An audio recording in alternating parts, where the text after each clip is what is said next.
ಅದು ಒಂದಲ್ಲ ಎರಡಲ್ಲ ಬರೋಬ್ಬರಿ 18 ಎಕರೆಯಲ್ಲಿ ನಿರ್ಮಾಣ ಆಗಿದ್ದಂಥ ಥೀಮ್ ಪಾರ್ಕ್. 9 ಕೋಟಿ ವೆಚ್ಚದಲ್ಲಿ ನಿರ್ಮಾಣ ಆಗಿದ್ದಂಥ ಈ ಪಾರ್ಕ್ ಆರಂಭದಲ್ಲೇ ಕಳಪೆ ಕಾಮಗಾರಿ ಆರೋಪದಿಂದಾಗಿ ಕಾಮಗಾರಿಯನ್ನ ಸ್ಥಗಿತಗೊಳಿಸಿದ್ರು. ಆದರೆ ಪಾರ್ಕ್ ಕಾಮಗಾರಿ ಸ್ಥಗಿತಗೊಂಡು 10 ವರ್ಷಗಳು ಕಳೆದರೂ ಕೂಡ ಇದುವರೆಗೂ ಕೂಡ ಮರು ಕಾಮಗಾರಿಯ ಸದ್ದೇ ಇಲ್ಲದಂತಾಗಿದೆ.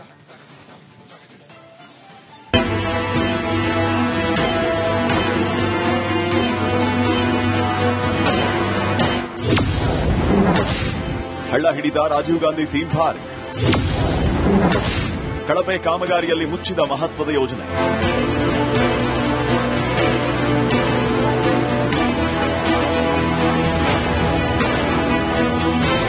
ಎಲ್ಲೆಂದರಲ್ಲಿ ಕುಡಿದು ಬಿಸಾಕಿರುವ ಮದ್ಯದ ಬಾಟಲ್ಗಳು, ಸುತ್ತಲೂ ಬೆಳೆದು ನಿಂತಿರುವ ಮುಳ್ಳಿನ ಗಿಡಗಳು, ಮತ್ತೊಂದು ಕಡೆ ಹಳ್ಳ ಹಿಡಿದ ಡ್ರೀಮ್ ಪಾರ್ಕ್ ಯೋಜನೆ. ಹೌದು, ಈ ದೃಶ್ಯ ಕಂಡು ಬಂದಿದ್ದು ಗೃಹ ಸಚಿವ ಪ್ರಿಯಾಂಕ್ ಖರ್ಗೆ ತವರು ಕಲಬುರಗಿಯಲ್ಲಿ ನಿರ್ಮಾಣವಾಗಬೇಕಾಗಿದ್ದ ಮಹತ್ವಾಕಾಂಕ್ಷೆಯ ರಾಜೀವ್ ಗಾಂಧಿ ಥೀಮ್ ಪಾರ್ಕ್ ನಿರ್ಮಾಣಕ್ಕೆ ಮೀಸಲಿಟ್ಟಿರುವ ಸ್ಥಳ. ಈ ಹಿಂದೆ 2014ರಲ್ಲಿ ಅಂದಿನ ಸಿಎಂ ಸಿದ್ದರಾಮಯ್ಯ ನೇತೃತ್ವದ ಕಾಂಗ್ರೆಸ್ ಸರ್ಕಾರ ಕಲ್ಯಾಣ ಕರ್ನಾಟಕದ ಕಲಬುರಗಿಯಲ್ಲಿ ಅತ್ಯಂತ ದೊಡ್ಡದಾದ ಪಾರ್ಕ್ ಒಂದನ್ನು ಮಾಜಿ ಪ್ರಧಾನಿ ರಾಜೀವ್ ಗಾಂಧಿ ಹೆಸರಲ್ಲಿ ರಾಜೀವ್ ಗಾಂಧಿ ಥೀಮ್ ಪಾರ್ಕ್ ನಿರ್ಮಾಣ ಮಾಡುವುದಕ್ಕೆ ಮುಂದಾಗಿತ್ತು.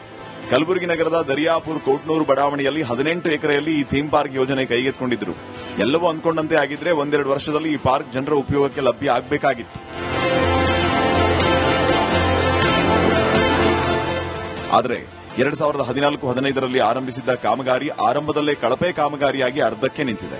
ಈ ರಾಜೀವ್ ಗಾಂಧಿ ಥೀಮ್ ಪಾರ್ಕ್ ಅಭಿವೃದ್ಧಿಗೆ ಕೆಕೆಆರ್ಡಿಬಿಯ ಮ್ಯಾಕ್ರೋ ಯೋಜನೆಯಡಿ 9 ಕೋಟಿ ವೆಚ್ಚದಲ್ಲಿ ನಿರ್ಮಾಣ ಮಾಡುವುದಕ್ಕೆ ಮುಂದಾಗಿ 3 ಕೋಟಿ ಹಣ ಮಂಜೂರಾಗಿತ್ತು. ಆದರೆ ಕಳಪೆ ಕಾಮಗಾರಿ ಆಗಿರುವುದರಿಂದ ಅರೆಬರೆ ನಿರ್ಮಾಣ ಮಾಡಿಬಿಟ್ಟಿರುವ ಹಿನ್ನೆಲೆ ಈಗ ಅನೈತಿಕ ಚಟುವಟಿಕೆಗಳ ತಾಣವಾಗಿ ಮಾರ್ಪಾಡಾಗಿದೆ.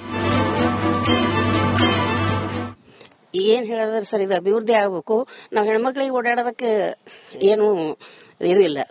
ಅದಕ್ಕಾಗಿ ಈಗ ಎಲ್ಲರೂ ಹೆಣ್ಮಕ್ಳು ವಾಕಿಂಗ್ ಬಿಟ್ಟುಬಿಟ್ಟಾರೆ. ಸರ ತಗೊಳ್ಳೋದು, ಮೊಬೈಲ್ ಕಸ್ಕೊಳ್ಳೋದು, ಇದು ಗಾರ್ಡನ್ ಅಂತ ಅನ್ಸಂಗಿಲ್ರಿ, ಒಂದ್ ದೊಡ್ಡ ಕಾಡ್ ಅಂತ ಅನ್ಸ್ಲಿಕತ್ತದ. ಅದಕ್ಕೆ ಇದಕ್ಕೆ ಅಭಿವೃದ್ಧಿ ಆಗ್ಬೇಕ್ರಿ. ಇದು ಅನೈತಿಕ ಚಟುವಟಿಕೆ ಅಂತೂ ಬಾಳ ಅವ್ರಿ ಇಲ್ಲಿ. ಹಿಂಗಾಗಿ ಹೆಣ್ಮಕ್ಳು ಹೆಂಗ್ ತಿರುಗಾಡ್ಬೇಕ್ರಿ ಇಲ್ಲಿ. ಇನ್ನು ಕಾಮಗಾರಿ ಪೂರ್ಣ ಆಗದೇ ಇರೋದ್ರಿಂದ ಇದರಿಂದ ಸಾರ್ವಜನಿಕ ಹಣ ವ್ಯರ್ಥವಾಗಿದೆ. ಹಾಗಾಗಿ ಈಗಲಾದರೂ ಈ ಕಾಮಗಾರಿಯನ್ನ ಮತ್ತೆ ಕೈಗೆತ್ತಿಕೊಂಡು ಪೂರ್ಣಗೊಳಿಸುವಂತೆ ಜನರು ಆಗ್ರಹ ಮಾಡ್ತಾ ಇದ್ದಾರೆ.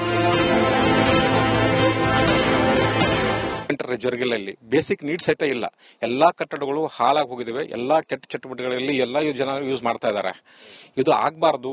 ಇದಕ್ಕಿಂತ ನಮ್ಮ ಭಾಗದ ಉಸ್ತುವಾರಿ ಸಚಿವರು ಒಳಗೊಂಡು ಆಡಳಿತ ಸರ್ಕಾರ ಆಗಲಿ ಅಥವಾ ವಿರೋಧ ಪಕ್ಷ ನಾಯಕರಾಗಲಿ ಎಲ್ಲರೂ ಸೇರಿ ಒಂದು ಬೆಂಗಳೂರಿನಂತ ಒಂದು ಉದ್ಯಾನವನವನ್ನು ಕಲಬುರಗಿಯಲ್ಲಿ ಕಟ್ಟಬಹುದಂತ ಒಂದು ಅವಕಾಶ ಇದೆ.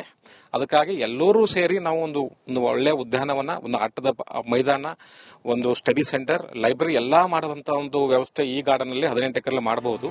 ಇಲ್ಲಿನ ಜನರು ಸಾಕಷ್ಟು ಬಾರಿ ಈ ಪಾರ್ಕ್ ನಿರ್ಮಾಣ ಮಾಡಿಕೊಡುವಂತೆ ರಾಜಕಾರಣಿಗಳು ಮತ್ತು ಅಧಿಕಾರಿಗಳಿಗೆ ಮನವಿಯನ್ನ ಮಾಡಿದರೂ ಕೂಡ ಇಚ್ಛಾಶಕ್ತಿಯ ಕೊರತೆಯಿಂದ ಕಾಮಗಾರಿ ಅರ್ಧಕ್ಕೆ ನಿಂತಿದೆ. ಕಾಮಗಾರಿ ಸಾಕಷ್ಟು ಇದು ಆಗಿದೆ ಅಂತಕೊಂಡು ಕಳಪೆ ಕಾಮಗಾರಿ ಆಗಿದೆ ಅಂತ ಕಂಡು ಬಂದ ಸಲಾಗಿ ಸ್ಟಾಪ್ ಮಾಡಿದೆ ಸರ್. ನಾವು ಅನೇಕ ಬಾರಿ ಉಸ್ತುವಾರಿ ಸಚಿವರಿಗೂ ಮತ್ತು ಶಾಸಕರಿಗೂ, ಜಿಲ್ಲಾ ಪಂಚಾಯತ್ ಅಧ್ಯಕ್ಷರಿಗೂ ಮತ್ತು ಕೆಕೆಆರ್ಡಿಬಿ ಕಾರ್ಯದರ್ಶಿಯವರಿಗೂ, ಕಾರ್ಪೊರೇಷನ್ ಎಲ್ಲ ಮನವಿಗಳು ಕೊಟ್ಟಿದ್ದಾರೆ. ಆದರೆ ಯಾವುದೇ ಕ್ರಮ ತಗೊಂಡಿಲ್ಲ. ರಾಜಕಾರಣಿಗಳ ಇಚ್ಛಾಶಕ್ತಿ ಕೊರತೆ, ಅಧಿಕಾರಿಗಳ ಬೇಜವಾಬ್ದಾರಿತನಕ್ಕೆ ಕಲಬುರಗಿಯಲ್ಲಿ ನಿರ್ಮಾಣವಾಗಬೇಕಾಗಿದ್ದ ರಾಜೀವ್ ಗಾಂಧಿ ಥೀಮ್ ಪಾರ್ಕ್ ಹಳ್ಳ ಹಿಡಿದಿದೆ. ಈಗಲಾದರೂ ಎಚ್ಚೆತ್ತುಕೊಂಡು ಸಾರ್ವಜನಿಕರ ತೆರಿಗೆ ಹಣದಲ್ಲಿ ನಿರ್ಮಾಣವಾಗ್ತಾ ಇರೋ ಪಾರ್ಕ್ ಅನ್ನ ಮತ್ತೆ ನಿರ್ಮಾಣ ಮಾಡಿ ಜನರಿಗೆ ಅನುಕೂಲ ಮಾಡಿಕೊಡಬೇಕು ಅನ್ನೋದು ಸ್ಥಳೀಯರ ಆಗ್ರಹ ಆಗಿದೆ.